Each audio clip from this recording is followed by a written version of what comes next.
Hello everyone, this is part 3 of What If Naruto was in the 7 Ninja Swordsman, and I hope you guys enjoy this video and to like, to subscribe, and check out the playlist, to see more comment down below. Now let's start the intro. They call me a god. They call me a god. They call me a god. May finally managed to catch up to her current partner and commander. She steeled herself when nearly 300 to 400 Anbu were already waiting for them with fiery hate burning in their eyes. Naruto on the other hand coldly removed his sword from the chest of an Anbu who looked barely older than 13, allowing the body to crumble to the ground. However, the corpse turned to ash much to everyone's horror. "Bastard! You'll pay for this," yelled a female Kumo Anbu violently. "How dare you! We'll butcher you piece by piece," yelled another teenage Anbu furiously. "Monster! You didn't even spare little children," accused another older Anbu. "You slaughtered civilians who had nothing to do with this war. We will never forgive you for this." It is true, Kiri is made up of nothing but savages. Mei's jaw clenched at the insult thrown at her village and comrades. To her surprise, it only brought a smile to Naruto's lips. "It would seem you now understand what pain is," said Naruto without any remorse over his actions. A dark-skinned man who was taller than the rest of his comrades stepped forward. His face was hidden behind a panther mask, but it were his emerald eyes that glared at Naruto as he pointed his sword at the Kiri leader. "Why did you do this?" asked the older man. "For the sake of peace." Mei bristled when the killing intent amongst the enemy force exploded. The sheer amount of hatred and anger that she felt in the hearts of these shinobi was palpable after hearing Naruto's answer. "After killing our friends, our family, destroying our home. You dare say such a thing?" asked the Anbu leader in disbelief and hate. "Then what about the people whose lives you and your nation destroyed? Kumogakure started this war and the one before that," said Mei furiously. "The land of lightning is blessed by the gods and is destined to rule over this world. Those who stand in our way are nothing but heathens," rebuffed a female Kumo Anbu. Mei was appalled by the answer as well as the level of fanaticism she saw in that female Anbu's eyes. These people truly believed that they were better than others and had the right to do as they wished.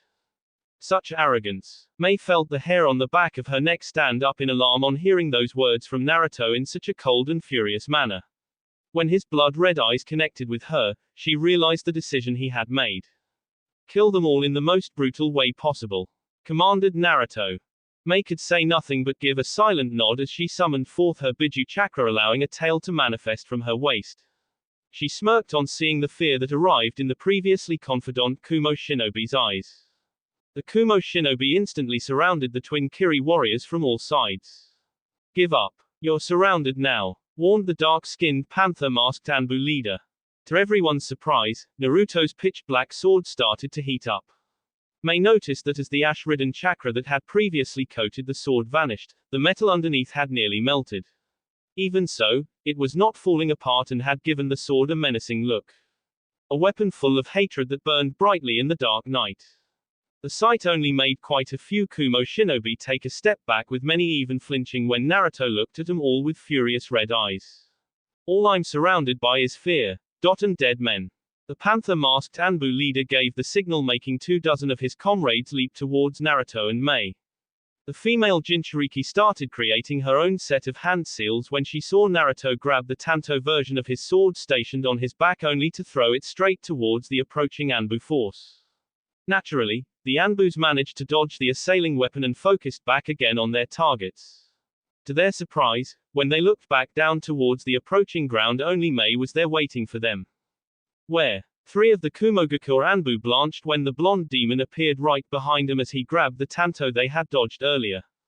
No others' thoughts ever crossed their minds again as Naruto severed their heads from their bodies in one brutal horizontal slash. Yoten, Yokai no Jutsu, lava release, melting apparition technique. Mei unleashed a huge sum of acidic mud from her mouth, allowing it to charge straight towards the Anbus positioned on their western flank. "Scatter," commanded the panther-masked Anbu in panic. "No, you don't," thought Mei with a smirk, as she clasped her hands together. To the horror of the Kumo Anbu, the glob of acid divided into nearly 100 bullet-like forms and attacked them mercilessly.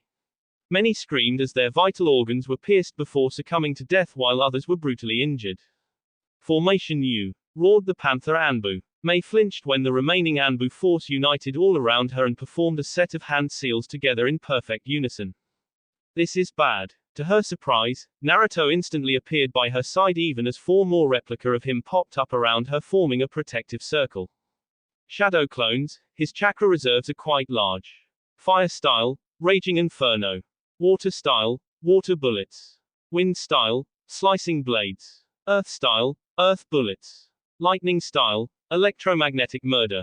Mei's eyes widened when ninjutsu of all natures were unleashed by the Kumogakure Anbu towards her and her partner at frightening speed. It was then she saw all 5 Narutos performing their own different set of hand seals. Impossible. Fire style, Fire wall. Water style, Twin raging dragons. Wind style, Gale palm. Earth style, Mud wall. Lightning style, Electromagnetic murder. Each of the 5 Narutos present around her unleashed a powerful jutsu from a different element. What was most important was the way he executed his move. Pitting water against fire. Clashing fire against wind. Punching wind against lightning. Using lightning against earth. Placing earth against water. Mei watched dozens of Kumogakure ninja be murdered instantly as Naruto used the more powerful nature element against their own jutsu to destroy them without any mercy. She could not help but be relieved on seeing the enemy had lost almost half of their numbers and the remaining looked extremely terrified even as Naruto's clones vanished. Using all 5 nature elements at the same time. He's no ordinary ninja, everyone fall back. Commanded the Panther Anbu. Instantly, the remaining Kumo Anbu force leapt off backwards to create further distance between them and their enemies. You did well, Mei, said Naruto with a faint smile. You were not bad either, Lord Seventh, she complimented, and frowned when his smile faltered. What is it? She asked. It would seem we don't have much time. The Kinkaku are coming, he reported, with his eyes closed. We can't fight these Anbu and the Kinkaku at the same time. She replied worriedly, a bead of sweat dropping down her forehead. Let me deal with the Anbu. Just watch my back for now, he requested, as he stepped forward towards the enemy forces that were nearly close to 150 to 160 warriors. Don't. No matter how strong you are, going up against those many will kill you, warned Mei in alarm. She bit her lip when a storm of ash was unleashed from his body that charged high upwards towards the sky before dispersing all across the city at an alarming speed. The very air stilled and she felt an enormous build-up of chakra within him. The stark white haori on his back stopped moving as he surprisingly placed his longsword back in his scabbard and instead switched to the Tanto version of Muramasa. Charge. Naruto calmed his nerves, allowing his stable senses to feel the chakra he had dispersed all over the city. My son, this jutsu has been passed down in our family for generations. Only a few elite warriors could master this power, even I could only learn it to some extent. But I believe that you will one day truly be able to master it, it's in your blood. The panther-masked Kumogakure Anbu clenched his grip on his sword when those cold blood-red eyes opened. Here he comes. A forcefully dragged a heavily bound Tobirama towards the rooftop of the prison hoping to threaten the former Hokage's life which could maybe make the forces attempting to rescue him to retreat. However, his plan failed miserably when he realized it was Kirigakure's shinobi who were attacking his city. You don't even know who your enemy is. Typical of a brute with no brain, taunted Tobirama, but frowned when he sensed a foul chakra spreading across the city. Even a must-have felt that power as he too focused on finding its source instead of punishing Tobirama for that remark. The Raikage's son and the former Hokage became silent. Even the battles across the city started to die down a little as many other shinobi also felt that power building up all around them. This chakra feels familiar, thought Tobirama, but kept his thoughts hidden from his captor who kept him in an iron grip. Tobirama finally managed to narrow down the source of this chakra to another destroyed section of Osaka where a shinobi with long blonde hair dressed in Kiri's traditional Junin uniform with a stark white haori on his back was standing against a large Anbu force from Kumogakure. Who the hell is that moron? Does he want to die? Asked her with a growl, unable to believe the arrogance of that blonde shinobi to consider himself strong enough to face so many Anbu alone. Tobirama narrowed his eyes when he saw the same blonde warrior remain still even as his enemies charged towards him. Something does not feel right. This chakra. The panther-masked Anbu leader unleashed his own longsword as he and his entire force charged towards their lone enemy with bloodthirsty cries. Having already seen his powers, They knew they had to take him down, and the only way to do that was through overwhelming force. The Anbu leader winced when a burning sensation spread across his arm. Beside him, he saw all of his men scratching various parts of their exposed body.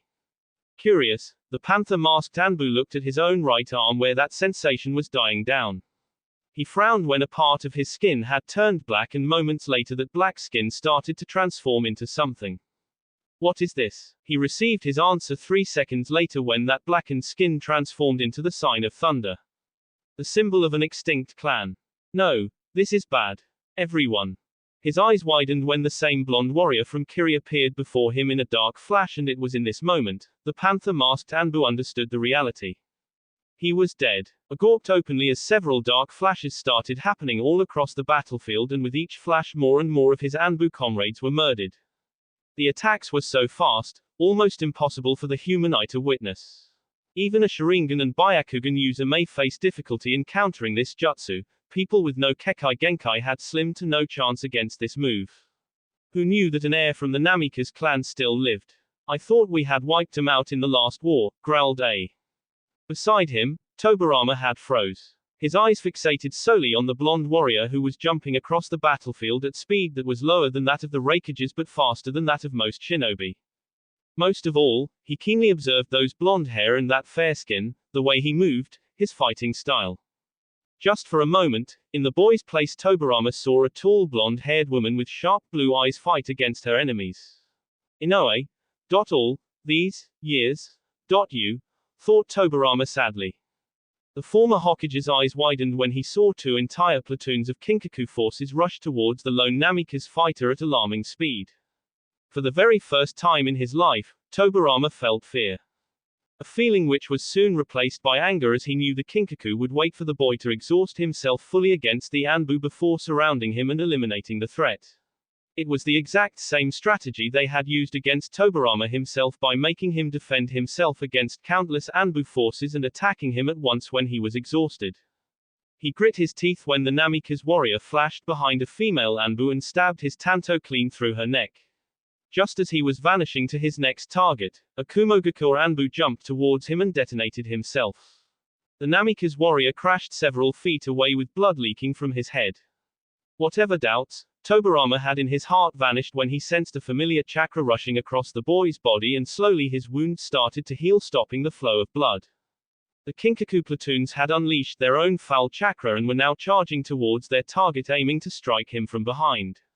To their surprise, an auburn-haired female warrior from Kirigakure with chakra as foul as their own leaped in the way. I flinched when he saw 3 chakra tails swirling behind her waist. To think that a damn Jinchuriki is protecting the blonde menace. The Kinkaku forces in turn surrounded her from all sides.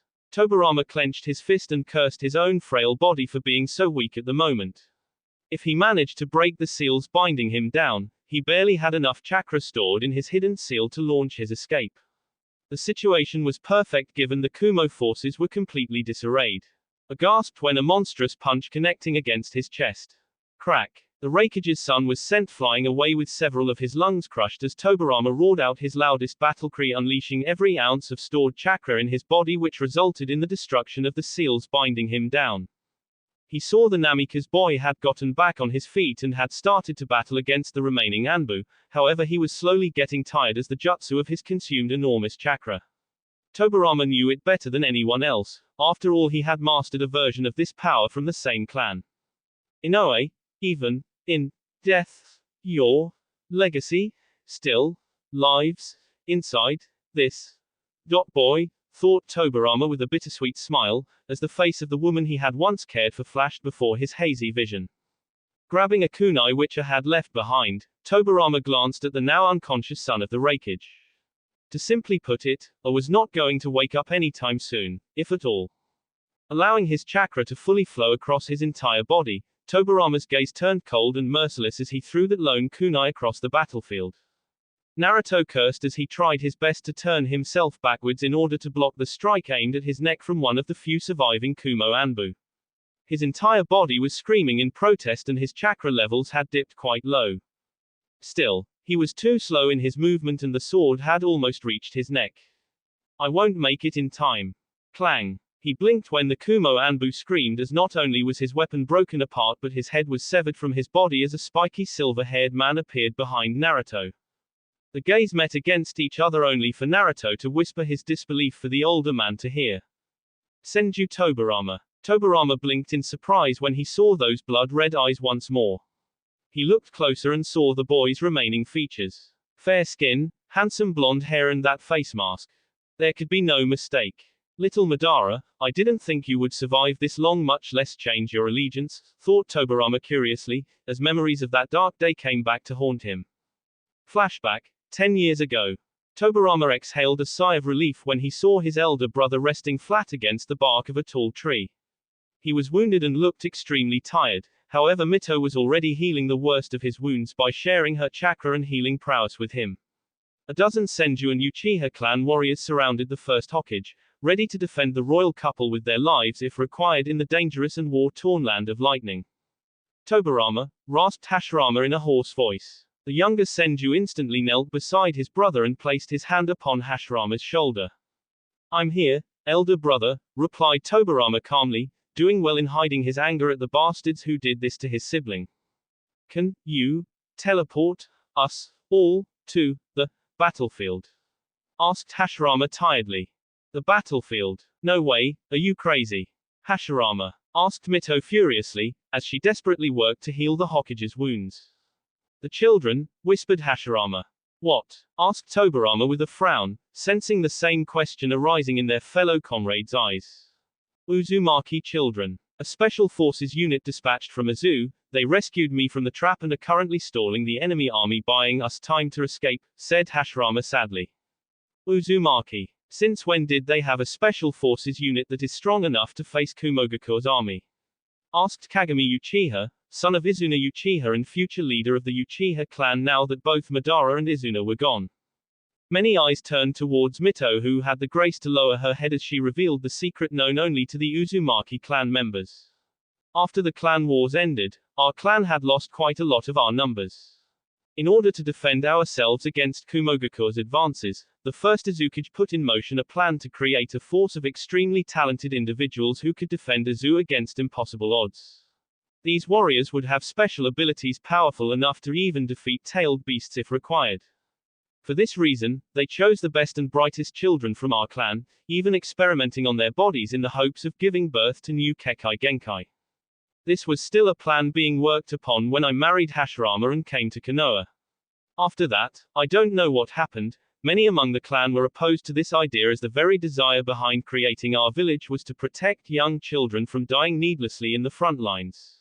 It would seem not much has changed despite the new era, lamented Mito. To her and everyone's surprise, Hashirama started to get back on his feet despite protests from his comrades.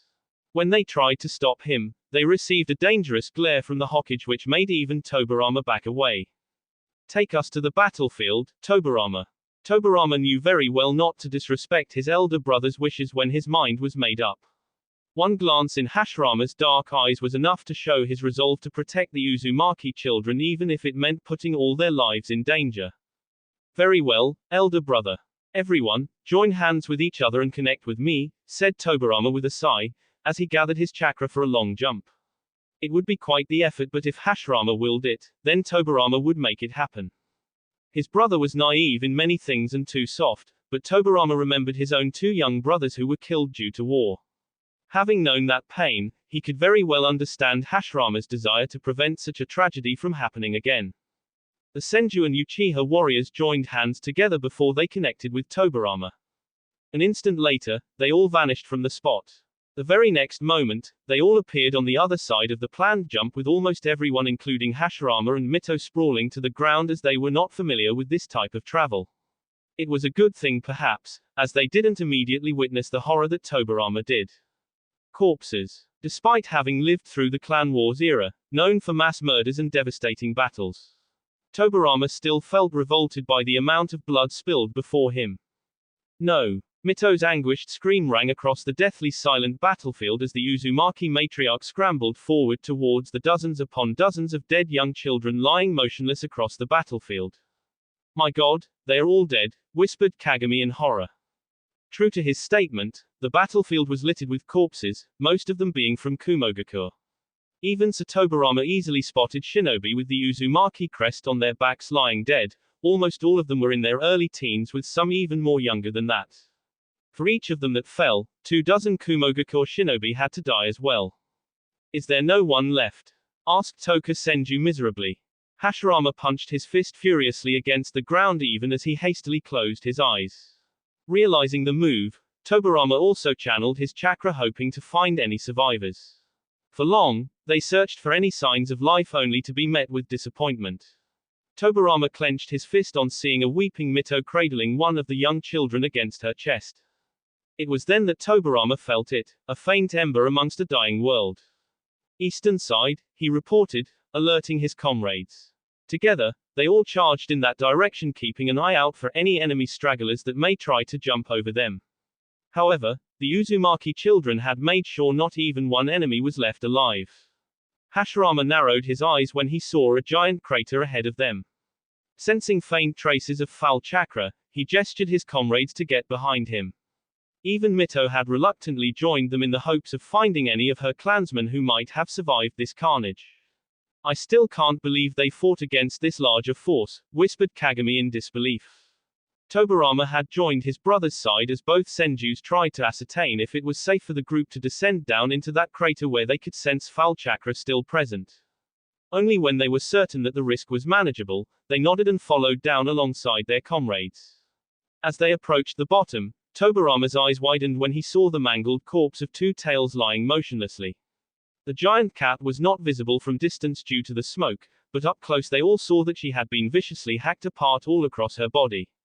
Her eyes were slashed out, her feet were torn apart, and a block seal had made her explode from inside. An act of pure hatred, one devoid of any mercy. Who could have done this? Asked Toka Senju hesitantly.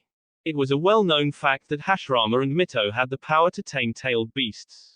Madara and Izuna were others who had the potential as well. Even the Uzumaki were strong enough to control such powers, but to actually kill a tailed beast. It was a feat not yet performed in recent centuries across the ninja world. Before any further questions could arise in the minds of the Konoha shinobi, they all saw a young boy dressed in tattered Anbu uniform lying flat against the ground, a few feet away from the murdered tailed beast. Judging from the slow and barely visible rise and fall of his chest, the boy was alive. They charged towards him. The very first thing that Tobarama recognized that unlike the rest of the Uzumaki, this child had stark blonde hair and dying blue eyes. There was a nasty wound across his chest, and he was also bleeding to death with other wounds sustained across his body. His destroyed sword lied near him, but one look in the broken boy's eyes showed he was waiting for death and had no will left to fight. It was Hashirama who recognized this child, who looked to be about either 14 or 15 years of age. Captain Fox. The dying boy didn't even have the strength left to look at Hashirama, who knelt beside him. Mito had already knelt on the boy's other side and had started her healing jutsu. Tobarama sensed the boy's fading chakra and realized he didn't have much time left. He also seemed to be in immense physical and mental pain, being the only one who survived from his group. Judging from the officer pin hidden beneath his armor, he was the leader of the now massacred Uzumaki Special Forces. A truly sad fate. Kagami Uchiha and Toka Senju flinched when Tobarama gently unleashed his sword and stepped towards the dying boy, who looked up at him weakly. You've done enough, child. Die well, praised Tobarama, as he raised his sword to deliver the merciful blow that would end the boy's suffering. Wait, Tobarama, cried Mito in alarm, as she threw herself in between Tobarama's sword and the dying boy. But, argued Tobarama, only to receive a murderous glare from his elder brother. You will not touch him, warned Hashirama furiously, allowing his killing intent to wash over them all. Tobarama flinched and lowered his sword, much to Mito's relief. Hashirama still gave his brother a warning look, making sure he stayed put. Get it over with, Hashirama, whispered the dying boy. Tobarama watched the child struggle as he summoned what was left of his energy to look up at the first Hokage with a content and bittersweet smile. It would be an honor to die by your hand. Tobarama blinked in surprise on those words as they brought back memories of a different day where another man had said the same words to them. He could not help but notice that sometimes the boy's blue eyes turned red, It only lasted a moment but was not something which was missed by the Senju warrior. Is he related to the Uchiha clan distantly? Hang in there. Don't lose hope. Captain encouraged Hashirama, as he started providing his own Force and chakra to heal the boy. The boy just gave a weak smirk in response. If I don't save you right now, it will only anger the Uzumaki young ones who follow and look up to you as their hero. Besides, you saved my life, argued Hashirama sincerely, which nearly brought the boy to tears. There isn't anyone left with such prowess among the Uzumaki anymore. My generation died on this battlefield, said the young boy miserably, as he glanced at the countless bodies of his own clansmen. There will be in time. Come on, don't give up.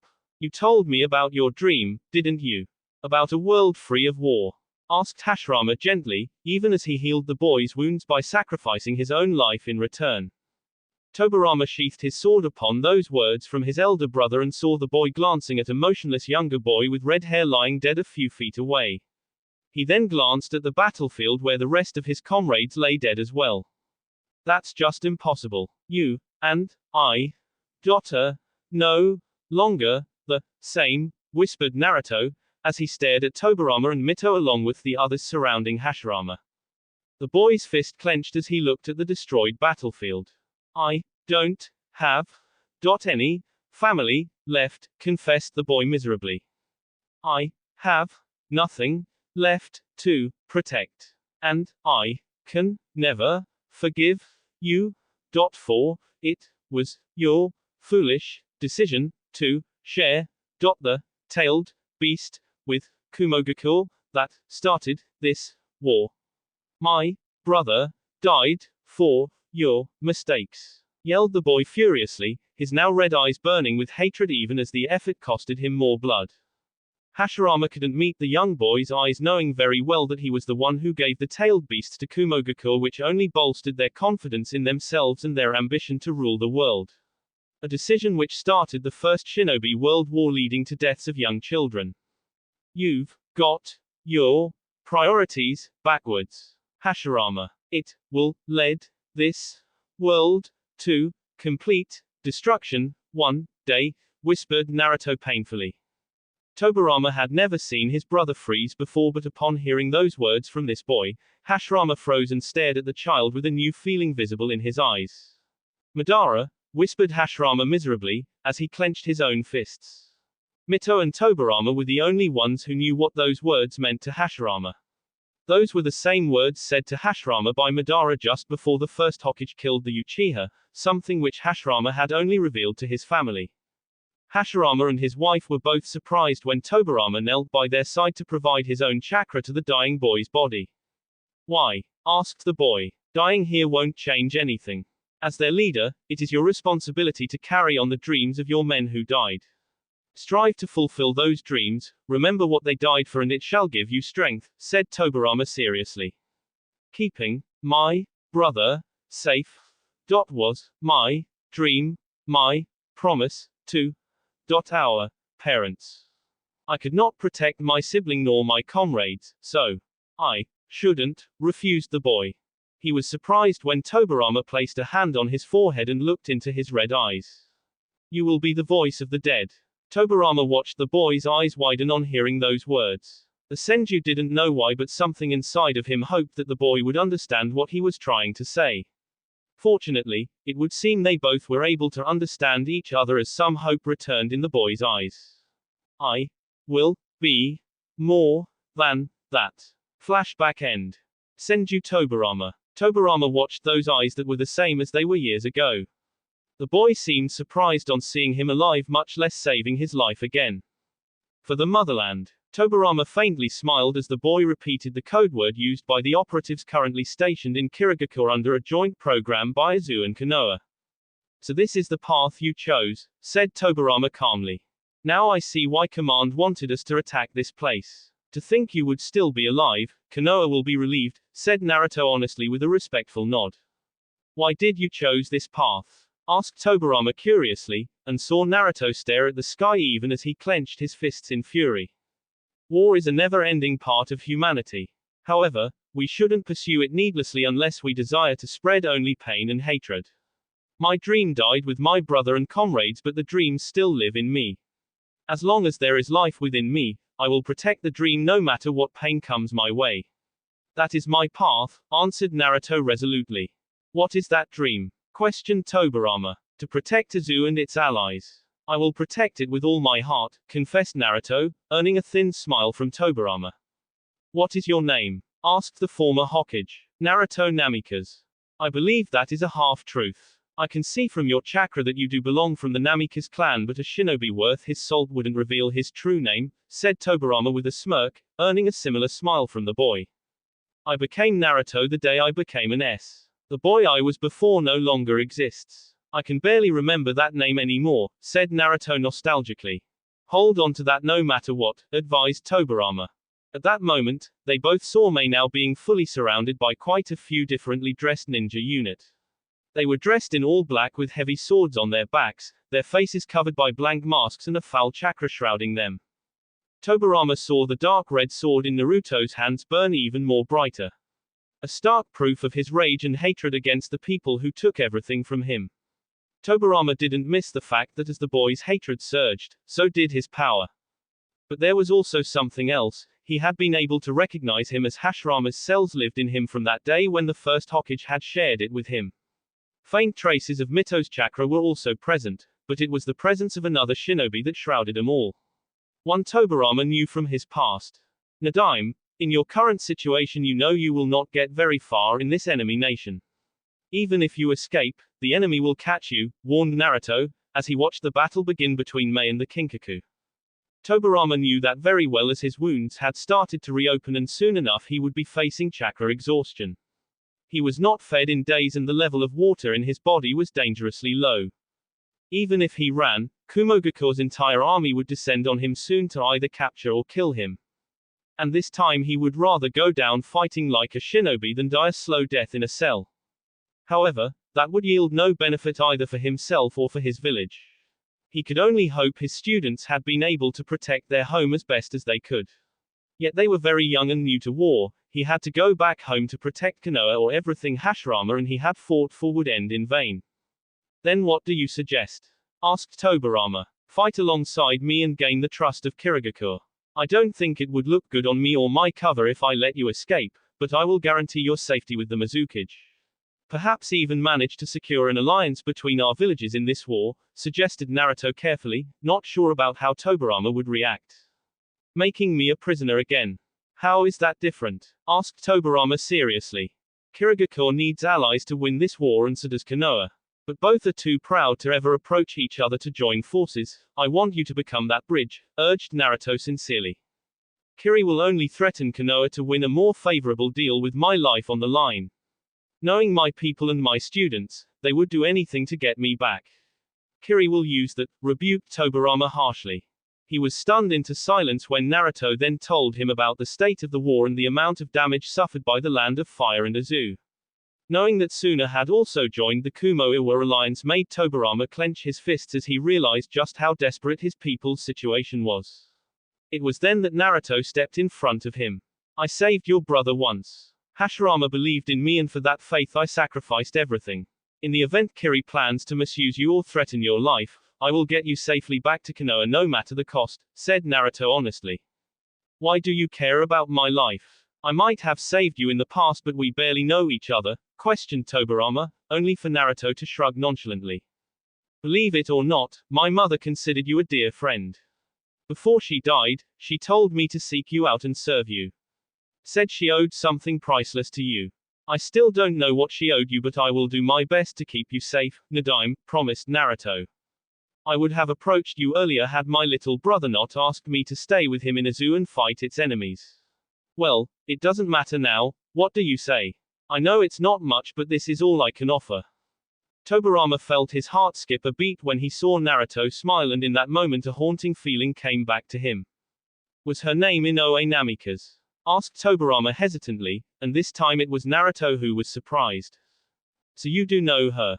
I always thought she was rambling about this during her final hour, maybe there was some truth to her last wish, whispered Naruto, as his wounds healed thanks to the first Hokage's power within him.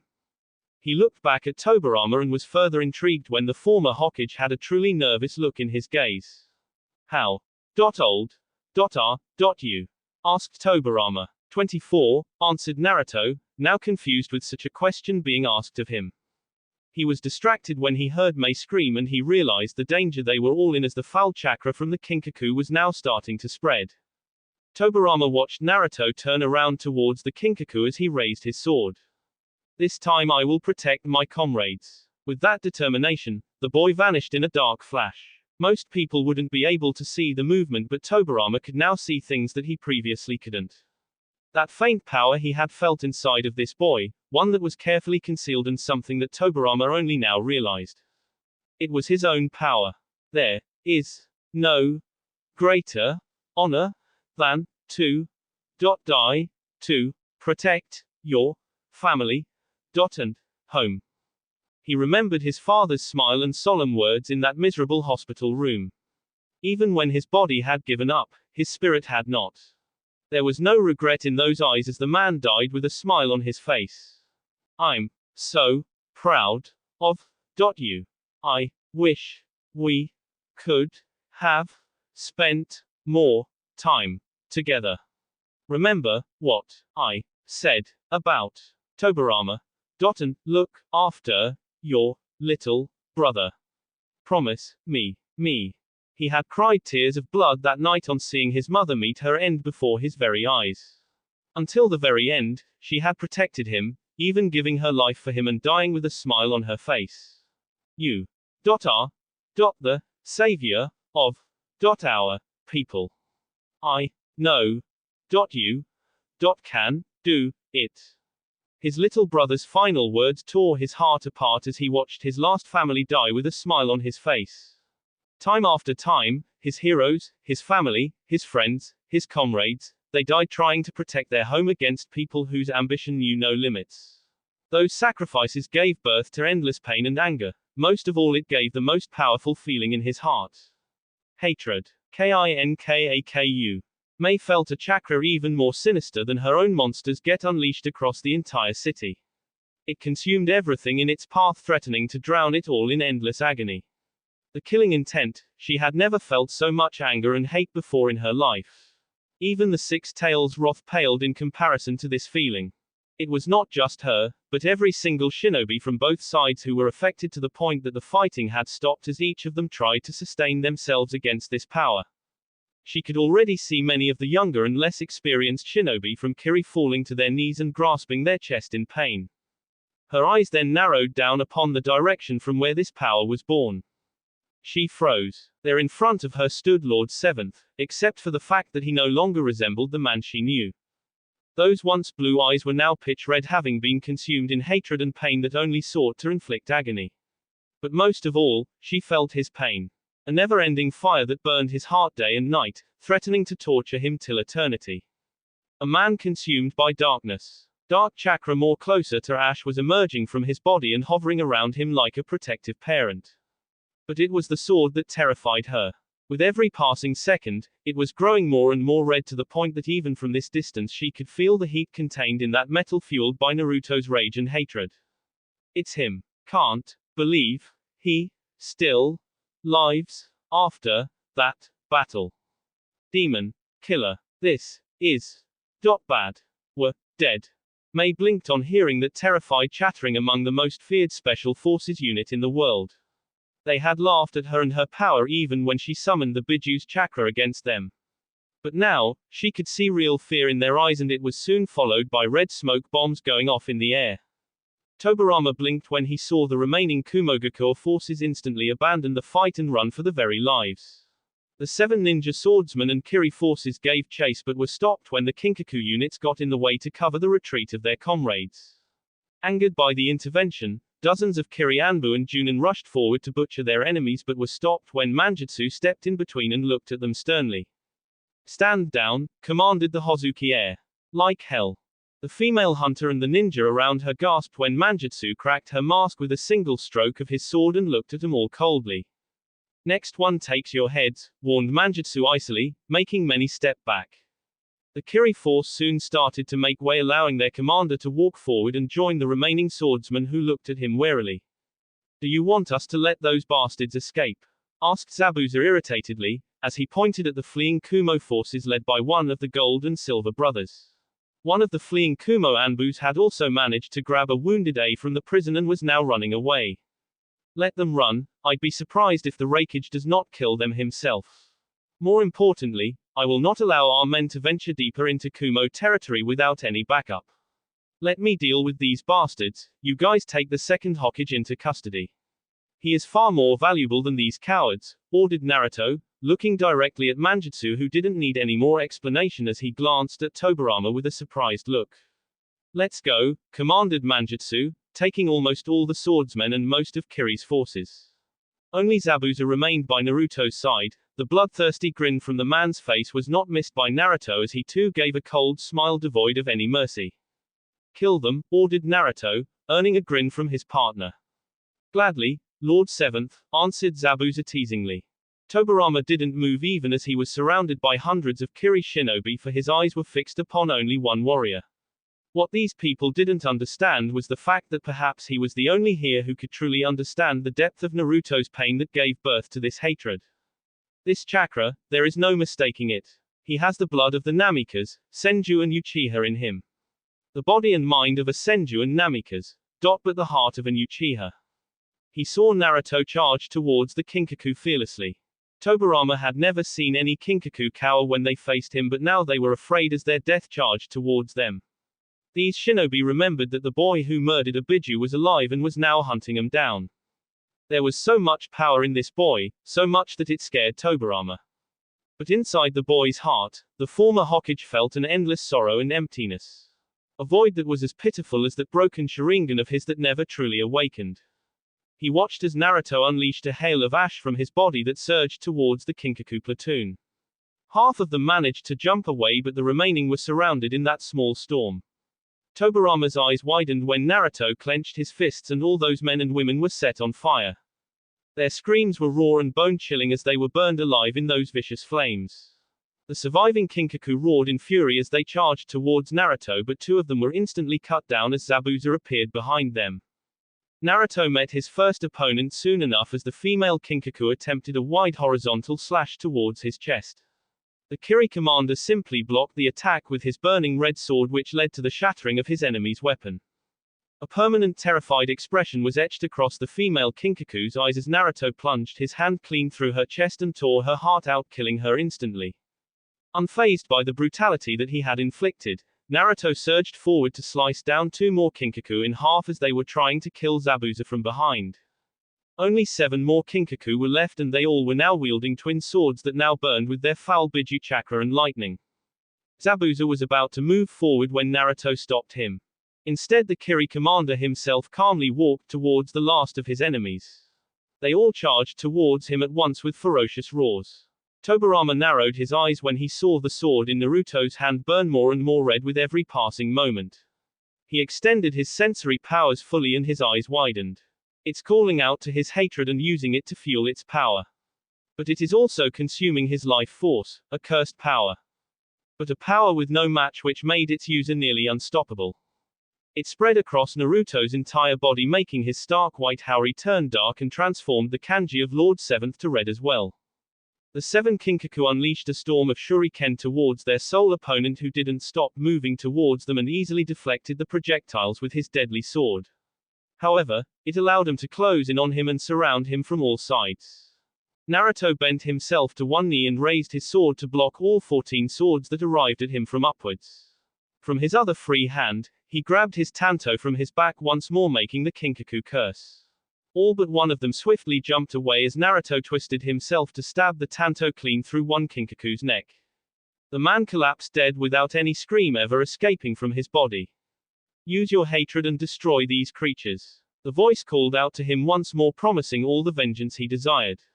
He felt the life force draining from his body, and for a second he thought to stop channeling so much of his power into this sword. However, the faces of his dead family and friends again flashed before his very eyes that destroyed his hesitation. Ino flinched when Naruto jumped towards his enemies at alarming speeds and gave them no chance. The 6 Kinkaku cursed when their enemy landed right in between them and quickly tried to stab him, only to have Naruto roar in fury as his sword was rotated fully across all directions, shattering all the other swords and decapitating his enemies in half without mercy. The battle was over. Just when Kiri Shinobi were about to breathe a sigh of relief, they saw 3 Kinkaku choking on their own blood and refused to die even when they were cut in half.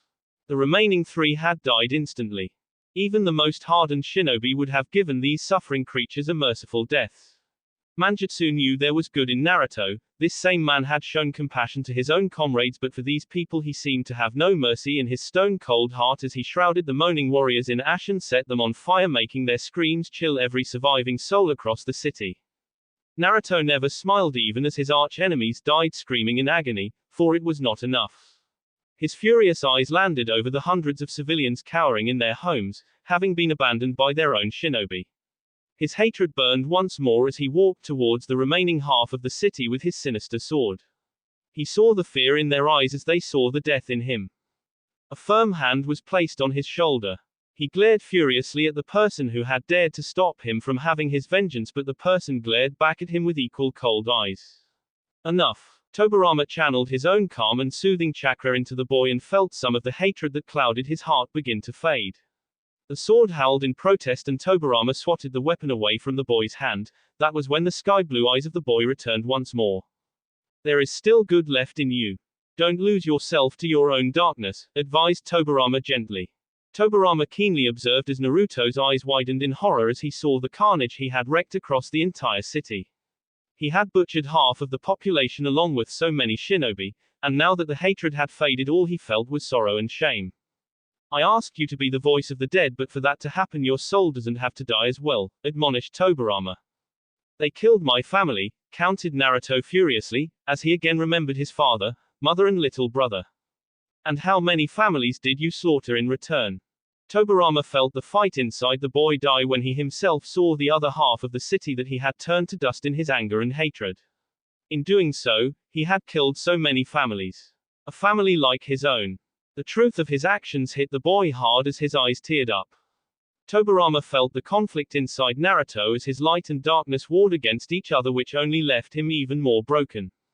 Deep down, he was empty, which made him do things he wouldn't do. The boy wrenched himself away from Tobirama and walked away, but his question to himself truly saddened the former Hokage. What have I done? Naruto sat alone at the docks watching the silent ocean even as the morning rays of the sun slowly started to pierce through the clouds. As the night faded, he could see the results of his own actions in the destroyed city. Osaka would take years to rebuild, if ever. Half of its population was dead, the command center of the special forces destroyed with hundreds of shinobi dead and many more injured. The remaining civilians had surrendered without protest after watching his power. Many of the food stores were still surviving after the battle, so were a few weapon stations and treasuries. It was safe to say, Kirigakure had gained a huge bounty in prisoners and resources, not to mention a Hokage who was willing to accompany them in hopes of forging an alliance with the Mizukage. It was a key strategic victory for Kirigakure, and perhaps even an indirect one for Izu and Konoha, as they had managed to deal a severe blow to Kumogakure's might and superiority. But he didn't feel the same. How many families did you slaughter in return? Tobirama's words rang in his ears even now, and they hurt just as much. The loss of his family hurt him. Beautiful, isn't it? He looked up and saw Manjutsu and Haku arriving by his side. Accompanying him a little further behind were the remaining ninja swordsmen. Is the mop-up complete? We need to leave before reinforcements come back, warned Naruto, earning a smile from Manjutsu. We have taken care of it. You've done more than enough for all of us in this battle. Still, I never thought the Kinkaku would be this weak, said Manjutsu calmly. They are not, countered Naruto. What do you mean, Naruto? You easily took them down, argued Amayuri with a frown marring her face. I have faced them before, so I know how they fight. That gave me an advantage. However, these Kinkaku were new recruits. They were not able to master the Biju chakra implanted in their bodies fully, their training was not complete. If it was the veterans, then it would have been a different story. My best guess is that the Raikage took all the veterans into his battle against Konoha, leaving behind only the Anbu and new Kinkaku recruits, believing they were enough to protect their stronghold of Osaka, explained Naruto honestly. That's troublesome, whispered Manjutsu worriedly. Hey, At least we won this battle, that should be enough for now, suggested Haku with a smile. We'll beat the Kinkaku when the time comes, declared Kisum with a grin, earning nods from the remaining swordsmen without any hesitation. What I did? Whispered Naruto, earning a scoff from Zabuza and Kisum. Hey, you've made us proud to call you commander. You've upheld our village's reputation and restored fear in the hearts of our enemies, said Zabuza with a smirk. War is cruel, Naruto. But you proved that you are willing to make tough decisions, not many can do that, praised Kisum. I never thought you had that much power. It scared the enemy enough, that is good enough for me, added Amayuri, earning a nod from Jinpachi as well. It was Haku who knelt by his side and offered him a bottle of water. Naruto nodded and accepted the help, which helped quench his thirst now that his tears had ran him dry. We only lost 40 of our own men in this battle, with another 20 injured. The enemy nearly lost 1,500, you saved our men. For that I am grateful to you, Commander, thanked Haku. The men are wary of your power, but at the same time they are also reassured that they are being led by a truly remarkable leader.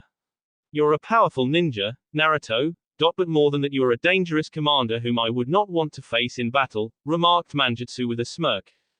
Naruto looked at all 6 of them, the finest warriors of Kiri. There was once hesitation and mistrust in these eyes, but now they looked at him differently.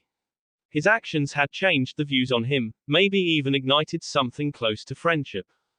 As they helped him get back on his feet, they all echoed their thoughts by giving him a respectful nod and calling him by the name that the 501st and the world would remember him by. Commander. Tobirama looked at the guards around him who kept him free but under watch at all times. His eyes instantly caught sight of Naruto as he walked among the troops inspecting their progress and morale. It was the way in which the Kiri shinobi instantly responded in his presence that showed Tobirama that Naruto had earned their respect. Wherever the boy went, he was met with respectful bows and some even cheering by calling him Commander, to which Naruto simply nodded. He's something else, isn't he? Asked one of the Junin guarding Tobirama. That's the Anbu Black Ops for you. He was one of us first, but yes, he is a fine commander, responded the lone Anbu in the guard detail with great pride. He's amazing, praised another hunter, as he saw the commander himself spending time beside the wounded shinobi. Tobirama didn't understand why these ninja were in so awe of the boy. Granted, he was powerful and had displayed admirable leadership skills, however those were traits every officer should have. But the way the Kiri shinobi were reacting, it was as if they had seen an officer like Naruto for the first time. Someone else also sensed Tobirama's dilemma as her voice called out to him. It's because Commander Naruto understands the feelings of his men and strives to protect them. Our former superiors never cared for us and only sought victory and personal glory at all costs. Naruto leads from the front and fights alongside his men. Our enemies fear him and our people will love him after this victory. He's the hero of Kiri, said a blonde female hunter. Tobirama blinked when he sensed the Yamanaka clan chakra present within the women. The Kiri shinobi couldn't distinguish that power, but a former Hokage who had lived amidst this woman's clan knew their power very well. His doubts were proven when the masked female hunter gave him a subtle nod. The former Hokage pondered over those words as he glanced at the boy who could probably be his child. Doubt still lingered in Tobirama's death, but there was one thing which could prove that Naruto was his son.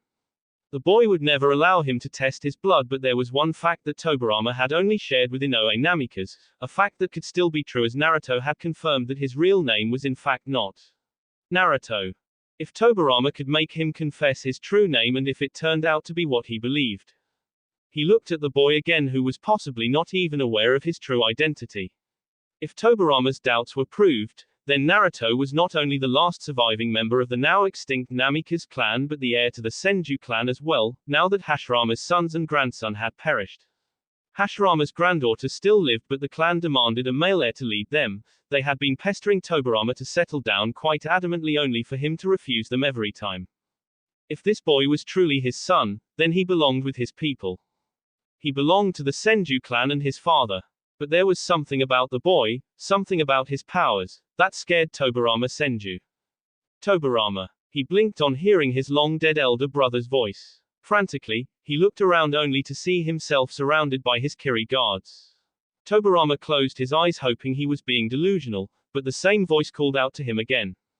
Tobirama. There was no mistaking it now, it was truly his brother's voice. Elder brother, where are you? The lament in Tobirama's voice brought a hearty chuckle from that voice. Words couldn't describe how much Tobirama had yearned to hear that. Hashirama was the only brother Tobirama had left after the clan wars. He was all Tobirama had left of his family, and his loss hurt even today. In that way, Tobirama could truly understand Naruto's hatred for the ones who killed his little brother, as Tobirama himself had never forgiven Kumogakure for playing a part in Hashirama's death. Still, holding grudges. Tobirama, you're just like your son. Wouldn't it be the son is more like the father? At Tobirama's counter, the voice laughed out once again, which even made Tobirama smile. Hashirama had that effect on even someone like Tobirama. Whatever this was, a delusion or something else. Tobirama wanted it to last a little longer, if only to hear his brother's voice. There is great power in that boy. But there also lies great sadness. Elder brother, promise me you will train and look after the boy. I will, for I have questions of my own. He is the chosen one. He will bring balance to this war-torn world. Hashirama's words left his younger brother speechless, and before he could further question his brother, the voice was gone, leaving him alone in the ravaged city. Tobirama looked at the boy who could possibly be his son. He didn't know if the voice he had heard truly belonged to his deceased brother or not, but something within his heart begged him to protect the boy. On top of the eastern side mountains were two figures currently watching over the badly destroyed city of Osaka beneath them. It was interesting, wasn't it? Asked a plant-like creature to his partner. The tall dark-haired man beside him didn't answer, but instead his eyes were keenly focusing upon the source of the current interest. That sword? You tinkered with it, didn't you? Zetsu asked the man amusedly. Not too much, the rest is all him. Did you feel his power? Questioned Zetsu. The red-eyed older man still stared at the Namikaze boy. Having watched him fight and led his forces had been a delight, even though he was the son of the man that the red-eyed warrior hated most. All this destruction and carnage, he did it to revenge his little brother, said Zetsu calmly. I would have done the same. No, I would have been much more harsher. There is still hesitation in him, but there also exists darkness in his heart. I have seen it, declared the red-eyed man, as he turned around and started to walk away. What would you like me to do? Asked Zetsu to his retreating partner. The older dark-haired man stopped and looked back at him with those dangerous red eyes. Make him realize his destiny. One day he shall be known as the Black Flash. That will be it for this video. If you want more, comment down below, like, subscribe. And see you guys later.